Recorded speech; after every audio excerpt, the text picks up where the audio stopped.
Hello friends, welcome back to my YouTube channel RPSC second grade. आज हम बात करने वाले हैं best book for RPSC second grade math. मतलब आरपीएससी सेकंड ग्रेड मैथमेटिक्स के लिए आपके लिए बेस्ट बुक्स कौन सी रहने वाली है, जिससे आप आपकी प्रिपरेशन को और भी अच्छे तरीके से कर सकते हो। वैसे अभी आपने भी आरपीएससी सेकंड ग्रेड की प्रिपरेशन करना स्टार्ट कर चुके होंगे, तो आपकी प्रिपरेशन को और भी अच्छी करने के लिए मैं ये वीडियो लेकर आया हूँ।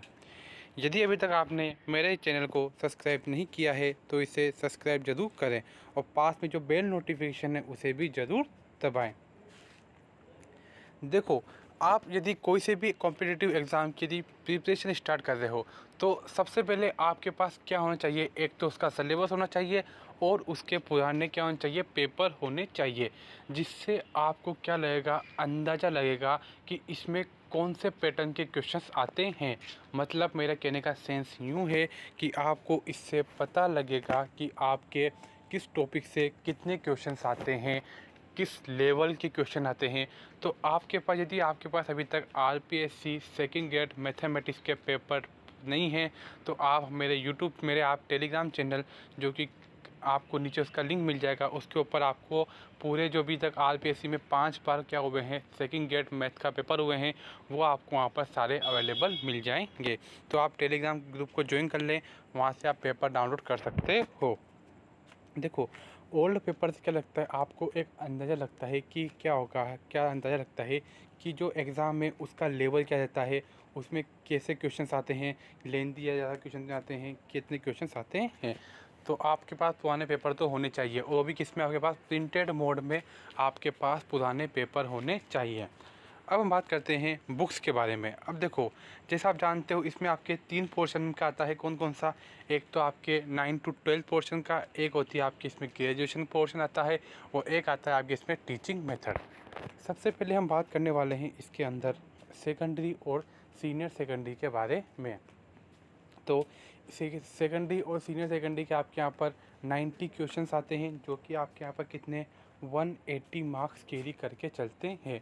तो देखा जाए तो आपके यहाँ पर कम से कम ये आपके 60% आपके क्या रहता है, वेटेज कैरी करके चलता है। 60 क्या, और आपके यहाँ देखे जाते हो आपके 70% वेटेज कैरी करके चलता है, केवल अकेला कौन सा, सेकेंडरी और सीनियर सेकेंडरी वाला पोर्शन। तो आपको इसको एक बहुत ही अच्छी तरह से प्रिपेयर करना होगा। प्रिपरेशन तो करनी होगी, विद आपको इसके अंदर बहुत ही प्रैक्टिस करनी होगी, और आपको यहाँ पर शॉर्टकट मेथड्स निकालने पड़ेंगे किसके लिए, क्वेश्चंस को सोल्व करने के लिए। विदाउट शॉर्टकट मेथड आप कुछ भी नहीं कर सकते हो। जितने ज़्यादा आप अच्छे शॉर्टकट मेथड का यूज़ करोगे, आपके क्वेश्चंस के आंसर उतनी जल्दी निकलेंगे, और आपका क्या होगा, पेपर में टाइम सेविंग होगा।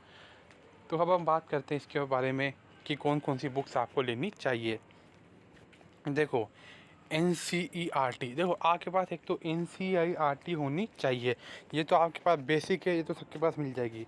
दूसरी, अब आपने NCERT कर ली, तो अब हम NCERT के बाद कौन सी बुक लगाएं जिससे हमारे क्वेश्चंस क्लियर हो जाएं, और हमारे एग्ज़ाम में सबसे ज़्यादा क्वेश्चन कौन सी बुक से आते हैं।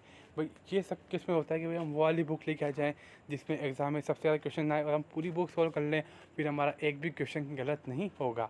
तो देखो, उसके लिए एक मार्केट में बुक आती है। मतलब आप यूँ तो नहीं कह सकते हो कि सारे क्वेश्चन आएंगे, यूँ कह सकते कि मतलब मैक्सिमम नंबर ऑफ़ क्वेश्चन इन्हीं बुक से पुट अप होते हैं। देखो, एक तो आती है बुक कौन सी, SR सैनी, और एक आती है USS, जिसकी फुल फॉर्म क्या है, यूनिवर्सल सेल्फ स्कोरर। ये 2 बुक आती है। पहले आपको NCERT करनी है, फिर आपको क्या करनी है, यूनिवर्सल सेल्फ स्कोरर, और या फिर SR सैनी। देखो, आप SR सैनी या फिर यूनिवर्सल सेल्फ स्कोरर में से कोई से भी एक बुक ला सकते हो। इन दोनों बुक का रिव्यू मैंने अपने यूट्यूब चैनल पर दे रखा है, आप वहाँ से इनका रिव्यू भी देख सकते हो। देखो, दोनों बुक के अंदर क्या होता है, आपको जो नंबर ऑफ़ MCQs क्वेश्चन मिलते हैं वो आपको क्या मिलते हैं, बहुत ही ज़्यादा अमाउंट में मिलते हैं। मतलब आपको जो नंबर ऑफ़ क्वेश्चन मिलते हैं, देखा जाए तो एक टॉपिक के आपके यहाँ पर हर दोनों बुक के अंदर कितने क्वेश्चन मिलेंगे आपको यहाँ पर, कम से कम 250 से लेकर 300। और यदि हम बात करें ट्रिग्नोमेट्री की, तो ट्रिग्नोमेट्री को तो आपको यहाँ पर एक बुक के अंदर कम से कम 650 से लेकर 750 क्वेश्चन तक देखने को मिल जाएंगे। यदि आपने इतने क्वेश्चंस कर लिए तो आपका एक भी क्वेश्चन क्या नहीं जाएगा, जाएगा, आरपीएससी सेकंड ग्रेड मैथमेटिक्स के अंदर से तो बाहर जाने वाला नहीं है। आप इसमें निश्चित आंख बंद कर आप इन दोनों बुक में से एक बुक कोई सी भी परचेस कर सकते हो। देखो, जो एसआर सिन्ही है ये आपको मार्केट में मिलने में थोड़ी दिक्कत आ सकती है, लेकिन जो यूनिवर्सल सेल्फ स्कॉलर्जी आपको मार्केट में आसानी से मिल जाएगी। यदि बात करूँ इनकी प्राइस के बारे में, तो एसआर सिन्ही का प्राइस हम देखा जाए तो नया लोगे आप एसआर सिन्ही का सेट तो आपके वो 1000 समथिंग पड़ेगा। यदि पुराना लोगे तो 300 में पड़ जाएगा। Same as the universal self scholar, नया लोगे तो 1000 तक का पड़ेगा, पुराना लोगे तो 300 350 तक मिल जाएगा आपको आसानी से मार्केट के अंदर। देखो, आपको ये बुक करनी है। यदि आपको जो हमारे यहाँ पर पहले आरबीएससी की 2007 से पुरानी वाली बुक्स जो चलती थी, यदि आपको वो वाली बुक्स मिल जाए तो और भी बढ़िया है। उसमें क्या होता है, आपको जो अभी हमारे पास में जो सारे टॉपिक होते हैं, पहले उन टॉपिक की अलग अलग बुक्स चलती थी। देखो, यदि मुझे बुक्स मिल गई तो मैं इनकी पीडीएफ मेरे टेलीग्राम चैनल पर प्रोवाइड ज़रूर कराऊँगा। मुझे इसमें 2-5 दिन का टाइम लग सकता है, लेकिन मैं ज़रूर प्रोवाइड कराऊँगा इनकी पीडीएफ से। अब बात करते हैं अपन ग्रेजुएशन लेवल के बारे में। अब देखो, जो ग्रेजुएशन लेवल है इसके आपके यहाँ पर कितने 40 क्वेश्चन आते हैं, जो कि आपके यहाँ पर कितने मार्क्स कैरी करके चलते हैं, जो कि आपके यहाँ पर कितने 80 मार्क्स कैरी कर चलते हैं। ग्रेजुएशन का भी एक बहुत बड़ा पोर्शन आता है, तो आपको इसको भी साथ में लेकर चलना पड़ेगा। आप इसको छोड़ भी नहीं सकते हो और आपको ये पढ़ना ही पड़ेगा। देखो, बहुत सारे बच्चे करते हैं 11th-12th तो अच्छे से पढ़ लेते हैं, लेकिन जो अपना ग्रेजुएशन वाला पोर्शन होता है उसमें क्या करते हैं, पढ़ने में थोड़ी लापरवाही कर देते हैं, मतलब थोड़ा इसको ढीला छोड़ देते हैं। लेकिन आपको ऐसा नहीं करना है, आपको बिल्कुल सटीक तैयारी करनी है अपनी प्रिपरेशन को लेकर। तो आपको एक भी चीज़ नहीं छोड़नी, तो आपको ये वाला पोर्शन ही पढ़ना पड़ेगा। अब हम बात करते हैं इसके लिए आपके पास कौन कौन सी बुक आपके लिए बेस्ट रहने वाली है। देखो, एक तो जो आपकी यूनिवर्सिटी में चलती है बुक, कौन सी, डॉक्टर गोखरू की, आपको जो नवकार पब्लिकेशन द्वारा प्रकाशित की जाती है, आपको वो वाली बुक तो करनी है, पूरी की सोल्व करनी है। देखो, जो जो टॉपिक्स आपके सिलेबस में है आपको वो टॉपिक लेने हैं और उसके क्वेश्चंस निकालने हैं, और उसके जो पीछे जो एमसीक्यूज क्वेश्चन होते हैं वो सबसे ज़्यादा इम्पोर्टेंट्स होते हैं। देखो, पीछे वाले जो एमसीक्यूज हैं आपको वो एमसीक्यू तो पक्का करने हैं, और विद आपके जो अंदर एग्जांपल्स होते हैं उनको भी सोल्व करना है। केवल आपको एग्जांपल्स और एमसीक्यू सोल्व करने हैं और इससे बाहर कुछ नहीं जाएगा। यदि आपने डॉक्टर गोखरू की बुक अच्छी तरह से सोल्व कर ली तो आप मतलब एक तरीके से निश्चित हो सकते हो कि मेरा जो मतलब सिलेक्शन है मैं उसकी तरफ आगे बढ़ रहा हूँ। देखो, आप कोई सा भी गवर्नमेंट एग्ज़ाम क्रैक करने के बारे में सोच रहे हो, सबसे पहले आपको आपके अंदर से अपना आत्मविश्वास जगाना पड़ेगा कि हाँ, मैं इस एग्ज़ाम को क्रैक कर सकता हूँ और मैं अवश्य इस एग्ज़ाम को क्रैक करूँगा। आपको अंदर अपने दृढ़ निश्चय लाना पड़ेगा। अब बात करते हैं अपन टीचिंग मेथड के बारे में। देखो, इसके 20 क्वेश्चंस आते हैं जो कि आपके यहाँ पर 40 मार्क्स कैरी करते हैं। देखो, ये सबसे इजी वाला पोर्शन होता है इसके अंदर।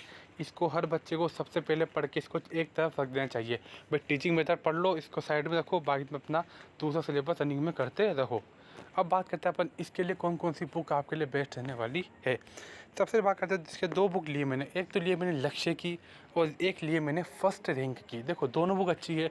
टीचिंग मेथड आप कहाँ से ही पढ़ लो, सेम टीचिंग मेथड होते हैं सारी बुक्स के अंदर, वो आपको लर्न करने पड़ेंगे, समझने पड़ेंगे, जब भी जाके आपका क्या चलेगा, यहाँ पर काम चलेगा।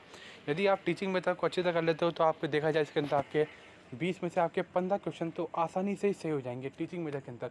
आपको बस थोड़ा सा अपने माइंड का यूज़ करना है और कुछ भी नहीं करना है टीचिंग मेथड के अंदर, बस। अब देखो, जब आप पूरा सिलेबस कवर कर लेते हो तो अब क्या करें भाई साहब, बाद के टाइम में सिलेबस कंप्लीट होने के बाद हम क्या करें। तो इसके लिए आपको क्या करना पड़ेगा, बाद में 2-3 कोचिंग के क्या करने होंगे, आपको प्रिंटेड मॉक टेस्ट लगाने होंगे। क्या करने होंगे, प्रिंटेड मॉक टेस्ट। देखो, आजकल का क्या ट्रेंड चल रहा है कि जो हम मॉक टेस्ट लगाते हैं वो हम क्या करते हैं, मोबाइल में किसी भी कोचिंग का हम एक वो टेस्ट सीरीज परचेस कर लेते हैं और उसको मोबाइल में सोल्व करते हैं। लेकिन ये गलत बात है। हमें जहाँ तक मॉक टेस्ट हम किसके अंदर सोल्व नहीं करेंगे, हमारे उसके अंदर है प्रिंटेड मॉक टेस्ट सोल्व नहीं करेंगे जहाँ तक हमारी प्रैक्टिस अच्छी नहीं होगी। देखो, प्रिंटेड की बात अलग होती है, यदि मोबाइल में करते हैं ना तो उसमें हम टाइमर सेट कर पाते हैं, नहीं हम उसमें हमारा रिवीजन कर पाते हैं, मतलब कौन से क्वेश्चन क्या हो रहा है। यदि अगर प्रिंटेड होगा तो आपकी आंखों के सामने सब कुछ होगा, एक साथ पूरा आपके पास क्या होगा, पेपर होगा कि भाई साहब ये पेपर है, मुझे इसको 2.5 घंटे में सोल्व करना है। तो आपको क्या करना है, उसके अंदर प्रिंटेड मॉक टेस्ट लगाना है। एंड टाइम पर कम से कम आपको 2 या 3 कोचिंग के मॉक टेस्ट परचेस करने हैं और उनको लगाना है। देखो, यदि आपने 15 भी मॉक टेस्ट लगा लिए एग्ज़ाम से पहले, तो आपकी प्रिपरेशन बहुत ही अच्छी हो जाएगी और आप सिलेक्शन के इधर और भी आगे रनिंग में दौड़ोगे। वीडियो अच्छी लगी तो चैनल को सब्सक्राइब जरूर करें। Thank you. Hello friends,